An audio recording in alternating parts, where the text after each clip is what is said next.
Stewart left The Daily Show last summer. Much of the presidential campaign went on without his unique and satirical point of view. We met with Stewart yesterday to discuss a new book about the more than 16 years he spent at the Comedy Central program. He was quick to give his post-election analysis. We just went through an election. What? Yes. Yeah. Your reaction to this election? Surprise? Surprise. Fear? I mean, it all ties together. Well, fear, you know, here's what I would honestly say. I don't believe we are a fundamentally different country today than we were 2 weeks ago.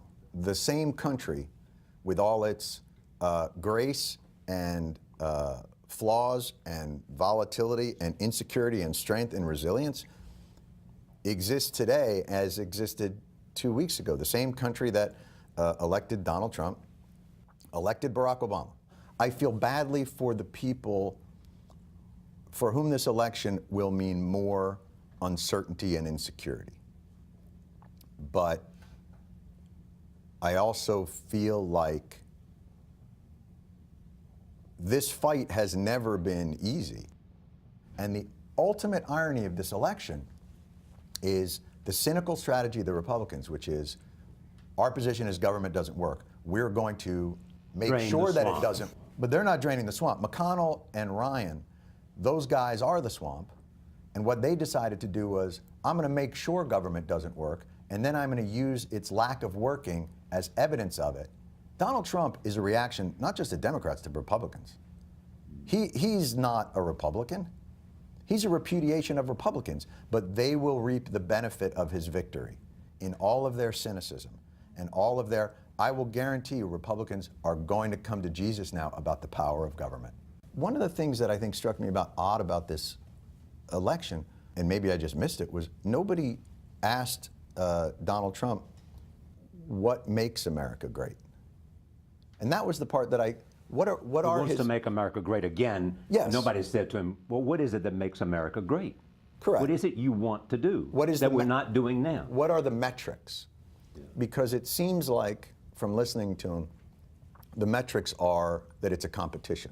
And I think what many would say is what makes us great is America is an anomaly in the world.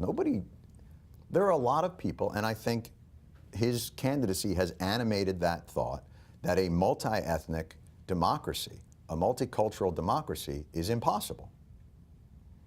And that is what America, by its founding and constitutionally, is. Like every other state. And it's becoming more and more, year by year. Correct. But do you think it's healthy that we have this now, that in fact this battle, this real sense of finding out who we are? Yes, but I also and whether we have gone off track in some way. Absolutely. You know, I think I would rather have this conversation openly and honestly than in dog whistles. You know, somebody was saying, there might be an anti-Semite that's working in the White House. And it's like, have you listened to the Nixon tapes?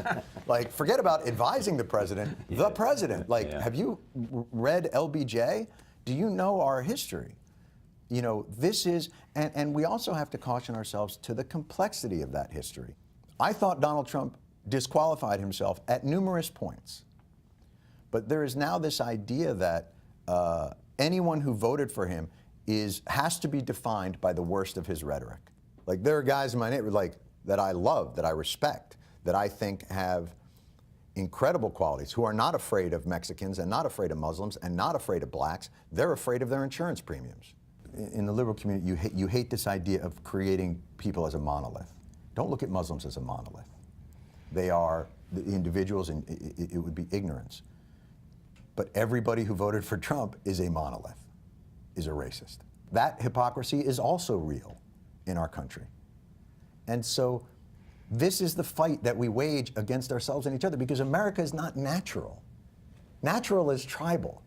We're fighting against thousands of years of human behavior and history to create something that no one's ever, that's what's exceptional about America, and that's what's, like, this ain't easy. It's an incredible thing. It's an incredible thing. It's so nice to hear from him, Charlie, about this. He's very reflective about the country and the election. Does not miss being at Comedy Central, but has a lot to say, and you know how much his voice was missed when you heard him. Yeah. I I like like it. very interesting points. I like how he, rather than dismissing Trump or those who voted for him, tried to explain and understand why they voted for him, Exactly. and not say don't paint them as a monolith. Yeah. They're not worried about all these things that people are talking about in terms of Muslims and that. They're worried about insurance premiums. It shows how people jump to conclusions. And Jon Stewart is basically saying, calm down, everybody think, that America's going to be okay. He's fascinating, but he also talks about the Daily Show and all that went on in 16 years. So it's an interesting man with lots to say. Did And you we'll believe bring- he doesn't miss it? Did you I believe do it? believe. Yeah. I mean, I believe he's moved to another stage in his Yep, life. I do too. We will bring you more of our conversation with Jon Stewart and author Chris Smith next week. Their new book reveals the behind-the-scenes history of The Daily Show with Jon Stewart at the helm.